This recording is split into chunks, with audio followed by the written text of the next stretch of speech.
Histoire 1. Dans les méandres de la nuit, lorsque la ville s'endort et que le silence règne en maître, les ombres prennent vie et les esprits s'éveillent. Pour certains, la nuit est synonyme de repos, mais pour d'autres, elle est le théâtre de phénomènes inexplicables et de rencontres terrifiantes. Parmi ceux qui bravent l'obscurité se trouvent les gardiens de nuit, ces âmes courageuses qui veillent sur le sommeil des autres et affrontent l'inconnu dans l'ombre de la nuit. James était l'un de ces gardiens de nuit, un homme solitaire et taciturne qui avait choisi ce métier pour échapper à ses démons intérieurs. Chaque nuit, il arpentait les couloirs silencieux d'un grand immeuble de bureaux, son esprit en alerte, prêt à affronter tout ce que la nuit pouvait lui réserver. Alors que les heures s'écoulaient lentement, James commençait à ressentir un malaise grandissant, comme si quelque chose d'invisible le guettait dans l'obscurité. Des bruits étranges résonnaient à travers les couloirs déserts, des chuchotements indistincts et des pas furtifs qui semblaient le suivre partout où il allait. Bientôt, ces incidents se sont intensifiés et James a commencé à faire face à des phénomènes surnaturels qui défiaient toute explication rationnelle.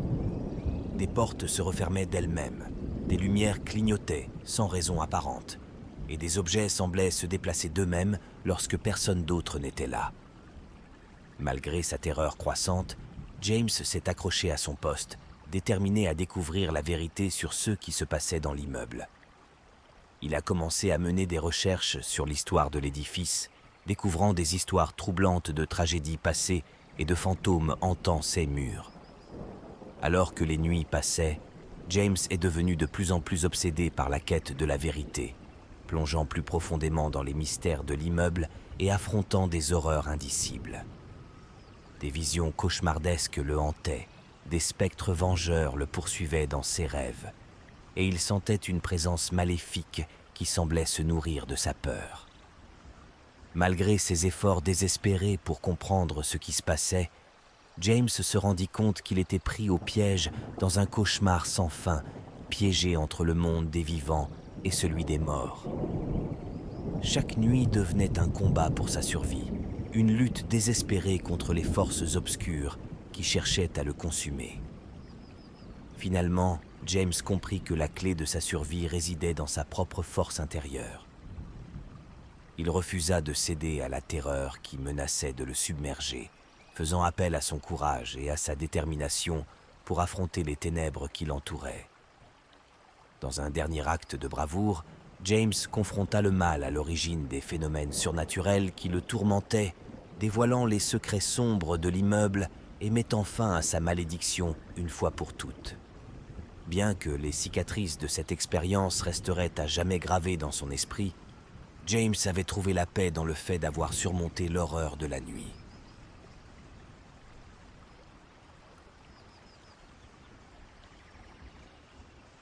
Histoire 2. Dans les lueurs tamisées de la ville endormie, les rues se perdent dans l'obscurité, ne laissant que le murmure des moteurs et le scintillement des lampadaires pour rompre le silence nocturne. C'est dans cet environnement de calme précaire qu'un homme nommé David termine sa journée de travail en tant que gardien de sécurité dans une entreprise industrielle isolée en périphérie de la ville.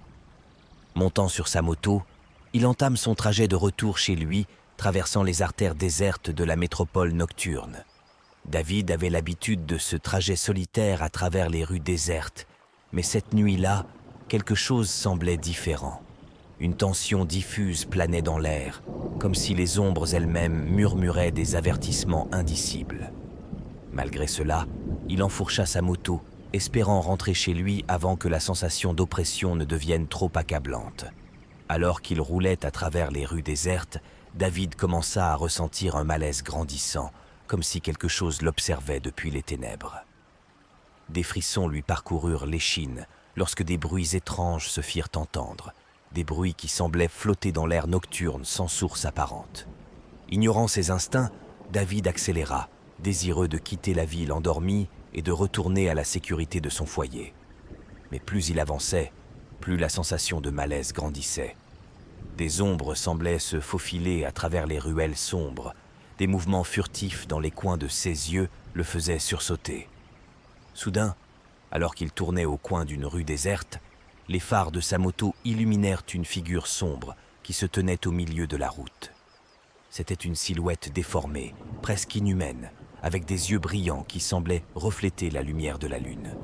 Un frisson d'horreur glaça le sang de David alors qu'il ralentissait instinctivement, son cœur battant la chamade dans sa poitrine. La silhouette se tenait immobile, comme figée dans le temps, émanant une aura de menace palpable. David sentit un frisson de terreur le parcourir, alors que ses yeux rencontraient ceux de la créature, et il sut instinctivement qu'il avait pénétré dans un cauchemar vivant, un monde où les règles de la réalité n'avaient plus cours. Rassemblant tout son courage, David fit demi-tour, espérant fuir cette vision cauchemardesque et retrouver le confort de son foyer. Mais alors qu'il accélérait, une sensation de vertige le saisit, et il sentit le monde tourner autour de lui, comme si la réalité elle-même se dérobait sous ses pieds. Lorsqu'il reprit conscience, David se retrouva dans un endroit qui semblait étrangement familier, mais qui était empreint d'une atmosphère lugubre et sinistre. Les bâtiments étaient délabrés, les rues étaient jonchées de débris et une obscurité oppressante régnait partout autour de lui. Comprenant que quelque chose de terrible s'était produit, David chercha désespérément un moyen de s'échapper de ce cauchemar. Mais plus il avançait, plus il réalisait que les règles de ce monde étrange étaient bien différentes de celles qu'il connaissait. Des murmures indistincts semblaient flotter dans l'air, et des ombres mouvantes le suivaient partout où il allait. Alors que la nuit s'étirait, David se retrouva confronté à des épreuves terrifiantes, des rencontres avec des créatures cauchemardesques et des pièges mortels dissimulés dans les ténèbres. Chaque pas qu'il faisait le rapprochait un peu plus de la vérité sur ce monde étrange et hostile, mais aussi de sa propre survie. Finalement, après des heures d'errance dans les ruelles sombres et les rues désertes, David trouva un portail qui semblait mener à la liberté. Mais alors qu'il s'apprêtait à franchir le seuil, une voix lugubre s'éleva derrière lui, lui rappelant les horreurs qu'il avait traversées et les sacrifices qu'il avait dû faire pour survivre. Avec un dernier regard sur le monde cauchemardesque derrière lui, David franchit le portail, laissant derrière lui les ténèbres de la nuit pour retrouver la lueur rassurante de l'aube naissante. Mais même alors qu'il retrouvait la sécurité de son foyer, il savait que les souvenirs de cette nuit resteraient à jamais gravés dans son esprit, un rappel constant de la fragilité de la réalité et des dangers qui se cachent dans l'obscurité de la nuit.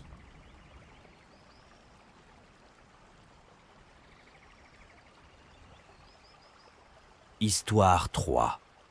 Dans l'obscurité d'une nuit sans lune, alors que les étoiles semblaient retenir leur éclat, Rebecca se tenait devant la façade austère d'une ancienne maison abandonnée, son cœur battant la chamade dans sa poitrine. Elle était une chercheuse d'esprit, une exploratrice des royaumes de l'au-delà, et cette maison était sa prochaine mission. Avec son équipe de recherche, Rebecca avait entendu parler des histoires troublantes qui entouraient cette maison depuis des décennies. Des rumeurs disaient que des esprits tourmentés hantaient ces couloirs sombres, cherchant vengeance pour des torts infligés dans le passé. Mais pour Rebecca, ces récits n'étaient que des défis à relever, des mystères à résoudre. Pénétrant dans la maison, Rebecca sentit une aura de malaise l'envahir, comme si les murs eux-mêmes exsudaient une énergie sinistre.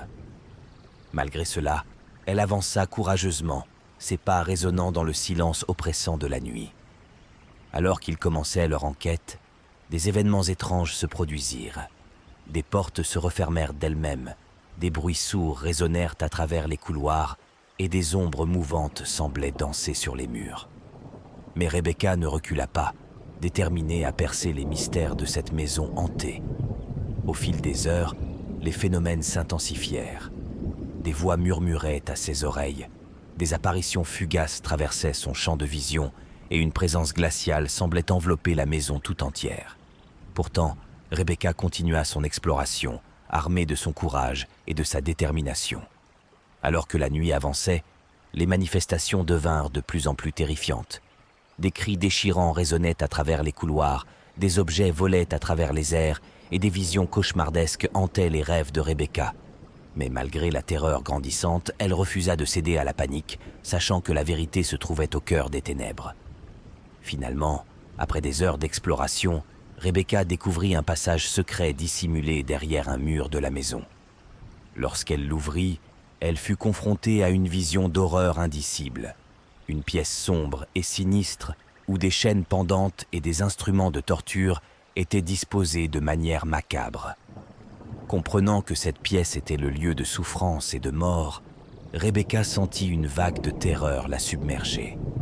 Mais alors qu'elle s'apprêtait à fuir, une voix sinistre s'éleva derrière elle, lui rappelant les crimes abominables commis en ces lieux et l'avertissant de ne pas perturber les esprits tourmentés qui y résidaient. Avec un dernier regard sur la pièce maudite, Rebecca referma le passage secret et quitta la maison hantée, sachant que les secrets qu'elle renfermait ne seraient jamais totalement dévoilés. Et bien qu'elle soit rentrée chez elle, ce soir-là, elle savait que les souvenirs de cette nuit resteraient à jamais gravés dans son esprit, un rappel constant des dangers qui attendent ceux qui osent pénétrer dans les royaumes de l'au-delà.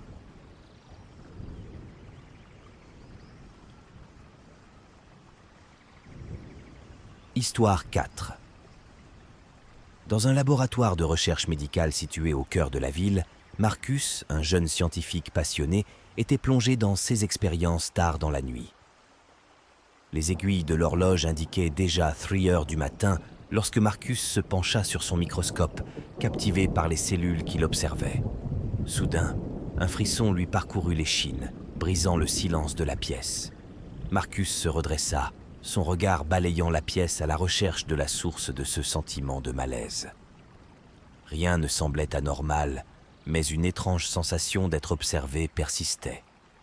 Poursuivant ses expériences avec une nervosité croissante, Marcus fut soudain assailli par un éclair de lumière aveuglante. Un étrange artefact semblant flotter dans l'air apparut devant lui, émettant une lueur pulsante et hypnotique. Intrigué, mais également terrifié, Marcus tendit la main pour toucher l'artefact, mais recula rapidement lorsque celui-ci sembla se dérober. Alors qu'il observait, fasciné, l'artefact se mit à tournoyer dans les airs, projetant des ombres mouvantes sur les murs du laboratoire. Marcus sentit son cœur battre la chamade alors que l'artefact semblait le défier, le provoquer à une confrontation. Soudain, une voix s'éleva dans la pièce, un murmure à peine audible mais qui semblait provenir de l'artefact lui-même. Marcus frissonna alors que les mots s'insinuaient dans son esprit, lui susurrant des promesses de pouvoir et de connaissances interdites. Terrifié mais également intrigué, Marcus se retrouva incapable de résister à l'appel de l'artefact. Il tendit de nouveau la main, cette fois avec une détermination mêlée de peur, et sentit une énergie sombre s'écouler à travers lui alors que ses doigts effleuraient la surface lisse de l'objet. Soudain, l'artefact s'anima, ses contours se tordant et se déformant dans une danse chaotique. Marcus recula, son esprit envahi par des visions cauchemardesques et des murmures incessants. Il tenta de se libérer de l'emprise de l'artefact, mais il était trop tard. Dans un éclat de lumière aveuglante, l'artefact disparut, laissant Marcus seul dans le laboratoire, hanté par les conséquences de sa rencontre avec l'inexplicable.